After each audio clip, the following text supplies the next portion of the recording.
This program contains material of a disturbing nature. Viewer discretion is advised. Following years of severe abdominal cramps, Jackie Dean was diagnosed with interstitial cystitis. But she became convinced it was something else, and now a physician might have identified the true cause of her agony. Jackie doesn't have a chronic illness. Rather, her body is harboring a deadly invader. The doctor told me I had a parasitic infection called schistosomiasis.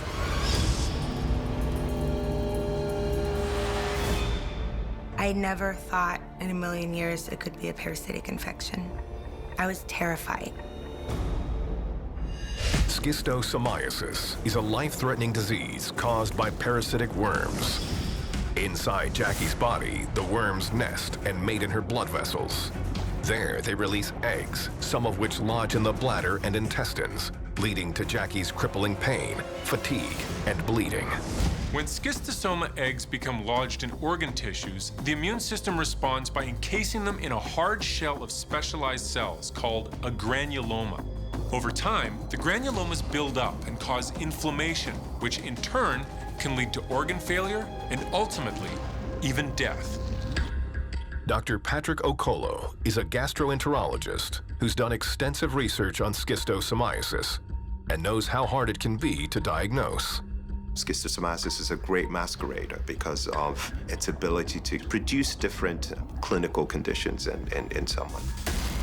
And so in the bladder, it could potentially behave like interstitial cystitis. And the twig-like structures Jackie saw in her urine could have been fragments of blood. Jackie is prescribed a powerful antiparasitic medication called praziquantel. I took 3 pills every 4 hours, so it was 12 hours of treatment for 6.5 years of agony. But as Jackie slowly recovers, she's left to wonder how she became infected with such a devastating parasite. Schistosoma is found in fresh water, so lakes, rivers, etc. in Africa, in Indonesia, and in the Americas. During a cruise that I went on, we went cave tubing in Belize. And when I went to go research whether or not this parasitic infection was endemic there, it had a red flag warning.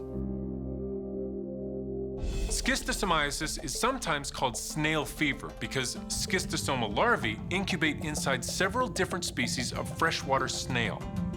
But eventually, the larvae leave the snails and begin looking for their preferred host, humans. Once they find a victim, the larvae penetrate the skin and enter the body.